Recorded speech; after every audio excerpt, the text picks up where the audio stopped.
Bayangin seorang anak warnet yang cuma pengen diakui. Dulu dia gak punya apa-apa, gak punya uang, gak punya panggung. Tapi hari ini semua orang kenal namanya. Inilah kisah Reza Octavian, atau yang kita kenal Reza Arab. Sebelum jadi ikon, Reza lahir di Jakarta 15 Oktober 1987. Semua orang tahu Reza Arab, tapi nggak semua tahu kisah yang sebenarnya. Di balik tawa, di balik panggung ada luka, ada perjuangan. Dia bukan cuma YouTuber, bukan cuma musisi. Dia adalah simbol dari seseorang yang nggak pernah mau kalah sama hidup. Dari warnet sempit sampai panggung dunia, dari kesepian sampai inspirasi buat jutaan orang.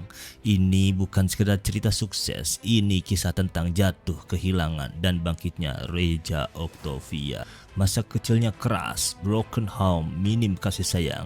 Satu-satunya tempat dia kabur dari dunia nyata adalah warnet. Di warnet itu, Arab jatuh cinta sama game, dan game lah yang nantinya nyelamatin hidup dia. Tahun 2011, Reza mulai upload video ke YouTube. Kontennya kasar, jujur, dan penuh energi. Tapi justru itu yang bikin dia beda. Arab bukan cuman gamer, dia punya performer, dan tanpa sadar dia jadi pionir. Popularitas bikin dia kehilangan arah. Hidup penuh sorotan kamera, tapi hatinya mulai gelap. Semua orang ngeliat Arab, tapi gak ada yang benar-benar lihat dia. Di balik tawa, uang, dan tepuk tangan penonton, ada sesuatu yang gak semua orang tahu. Reza Arab mulai kehilangan dirinya sendiri. Capek bukan karena kerja, tapi kehilangan arah. Di masa itu, banyak yang bilang Arab berubah, tapi sebenarnya dia cuman jujur. Dia udah gak bisa pura-pura kuat terus. Semua tekanan, omongan orang, dan di dunia hiburan yang kejam, semuanya mulai terasa berat. Popularitas itu manis, tapi juga beracun. Di depan kamera, Reza tertawa, tapi di belakangnya dia ngerasa kosong. Semua sorotan, semua komentar ngebuat dia kehilangan diri sendiri. Gua capek jadi orang yang orang lain pengen. Itu kalimat yang keluar dari orang yang ngerasa udah punya segalanya, tapi kehilangan makna hidup. Setelah badai panjang, Arab balik. Tapi kali ini bukan sebagai idola sempurna. Dia balik sebagai manusia yang udah jatuh, tapi gak takut jatuh lagi. Dan justru di titik terendah itulah dia nemuin versi terbaik dirinya. Versi yang gak lagi peduli sama validasi, tapi lebih peduli sama ketenangan. Reza Arab bukan cuman gamer, bukan cuman musisi. Dia simbol dari apa yang disebut realness manusia yang pernah tinggi banget dan jatuh sedalam-dalamnya, tapi tetap berdiri. Dunia boleh berubah, tren boleh datang dan pergi, tapi Reza Arab akan selalu jadi pengingat bahwa kadang kejujuran pada dirinya sendiri adalah bentuk kekuatan paling besar. Tahun 2018, satu keputusan yang gak bakal dilupain semua orang dan bahkan fansnya. Reza Arab memberikan channelnya ke panti asuhan. Tapi sebelum ia memberikan channelnya ke panti asuhan, ia sempat membakar silver play button dan gold buttonnya. Tanda ia sudah jenuh dan tanda ia sudah lelah. Gue udah dapet semuanya, sekarang gue pengen tenang. Kadang cara terbaik buat nemuin diri sendiri adalah dengan melepas semua yang kita punya. Dulu bahagia buat Arab itu angka, viewers, subscriber, donasi, panggung besar, kolaborasi. Tapi sekarang bahagia itu sederhana. Bisa bangun pagi tanpa beban, bisa makan bareng orang yang tulus, dan bisa jadi dirinya sendiri tanpa harus jadi sosok yang disukai semua orang. Mungkin disitulah arti reborn yang sebenarnya, bukan tentang mulai dari nol lagi, tapi tentang berdamai sama versi lama dari diri kita sendiri. Reza Arab udah ngebuka jalan buat banyak orang, buat gamers yang pengen serius, buat musisi yang pengen beda, buat anak muda yang gak mau tunduk sama sistem, dan pesannya sederhana. Lakuin aja apa yang lo mau, tapi tanggung jawab sama konsekuensinya. Itu kalimat yang kedengarannya kecil, tapi udah jadi bahan bakar buat ribuan orang di luar sana. Dia ngerakit ulang dirinya, melihat siapa dia tanpa fame, tanpa label. Kadang lo harus kehilangan semuanya buat sadar siapa lo sebenarnya. Dulu dia hanya dikenal sebagai YouTuber kontroversial, orang yang keras, belak-belakan, dan gak jarang jadi bahan omongan netizen. Tapi siapa sangka di balik semua kegilaan itu tersimpan otak jenius yang siap mengguncang dunia. Dengan masa kecil yang gak mudah, ia tumbuh dalam lingkungan sederhana dan sering bilang bahwa dirinya bukan siapa-siapa. Tapi dari kecil, Arab punya satu hal yang beda, rasa haus buat bikin sesuatu yang berarti.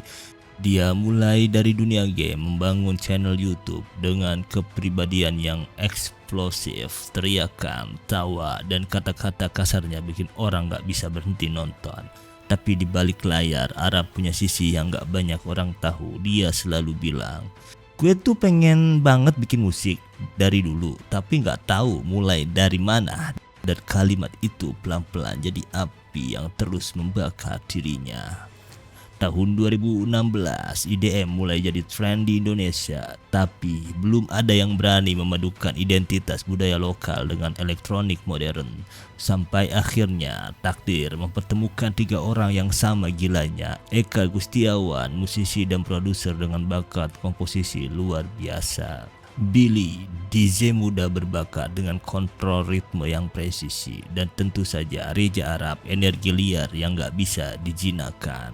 Mereka bertiga punya mimpi yang sama, bikin musik yang gak sekedar enak didengar tapi juga punya makna.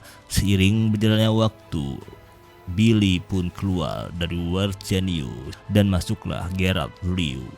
Kita tuh nggak mau jadi grup biasa kalau nggak aneh bukan World Genius. Dari ide gila itu lahirlah nama World Genius, sebuah nama yang menggambarkan mereka dengan sempurna. 3 otak, 3 visi, 1 mimpi. Mereka mulai dari nol di sebuah studio kecil dengan peralatan seadanya, tapi semangat sebesar dunia. Di tahun pertama, World Genius masih dianggap eksperimen aneh. Banyak yang bilang musik mereka nggak bakal laku, terlalu berat, terlalu berbeda, tapi justru disitulah keindahannya.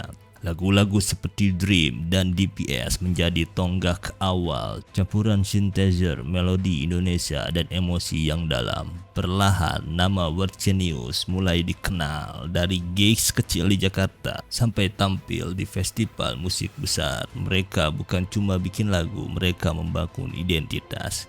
Gue pengen orang luar negeri denger lagu kita terus bilang, ini Indonesia banget. Tapi belum ada yang tahu bahwa badai besar sedang menunggu di depan.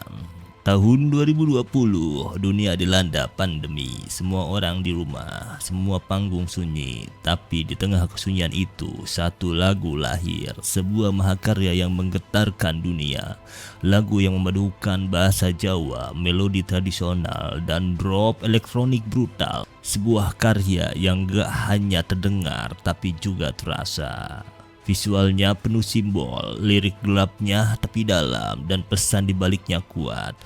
Jangan pernah melupakan siapa dirimu. Latih meledak di seluruh dunia, viral di TikTok, trending di Spotify global, masuk tangga lagu Billboard Indonesia. World Genius bukan lagi sekedar nama, mereka jadi simbol. Kita nggak nyangka bakalan sejauh ini, tapi kita tahu ini baru permulaan. Tapi di balik kesuksesan besar selalu ada tekanan yang tak terlihat. Popularitas, jadwal padat, dan perbedaan arah mulai muncul. Tahun 2021, Gerard Liu Lespi meninggalkan World Genius. Kabar itu mengejutkan semua fans. Sebagian kecewa, sebagian takut kalau ini akhir dari segalanya. Tapi buat Arab, ini bukan akhir melainkan fase baru. Kadang lu harus kehilangan sesuatu biar ngerti arti sebenarnya dari yang lu punya. Waktu berlalu, World Genius bangkit kembali. Mereka berkolaborasi dengan musisi internasional, tampil di panggung global dan tetap menjaga akar budaya Indonesia di setiap nada yang mereka mainkan. Karena World Genius bukan cuma soal 3 orang, tapi tentang ide, tentang warisan, tentang keberanian untuk jadi berbeda. Dari seorang YouTuber yang cuma punya mimpi hingga ikon musik dunia, Reza Arab membuktikan satu hal, bahwa kegilaan kalau diarahkan dengan benar bisa jadi bentuk tertinggi dari jenius. Inilah World Genius dan inilah warisan dari seorang Reza Arab. Reza Arab bukan malaikat, dia pernah salah, pernah jatuh, pernah hilang arah. Tapi setiap kali dunia menjatuhkan dia selalu bangkit dengan versi yang lebih jujur. Mungkin itu yang bikin kisahnya abadi. Dia bukan legenda karena nggak pernah gagal, tapi karena dia selalu berani gagal di depan semua orang. Kalau lu pernah ngerasa gagal, ingat aja kisah ini. Lo nggak perlu sempurna buat berarti. Cukup jadi diri sendiri, kayak Reza Arab. Dunia boleh ngelupain siapapun, tapi kisah orang yang pernah jujur gak akan pernah mati. Reza Arab bukan cuma nama, dia cerminan dari kita semua yang pernah salah, pernah jatuh, tapi tetap berani berdiri lagi. Karena kadang jadi nyata lebih penting daripada jadi sempurna. Thank you very much buat kalian yang udah nonton. Makasih banyak guys yang udah mampir di sini. Jangan lupa like, share, dan subscribe ya guys ya. Dan jangan lupa klik tombol lonceng dan dukung aku dengan cara link di bio atau dengan cara mensubscribe dan meng-share video ini lebih banyak. Aku The Black Tap. Salam kenal dan sehat selalu brother. Bye bye brother cuy.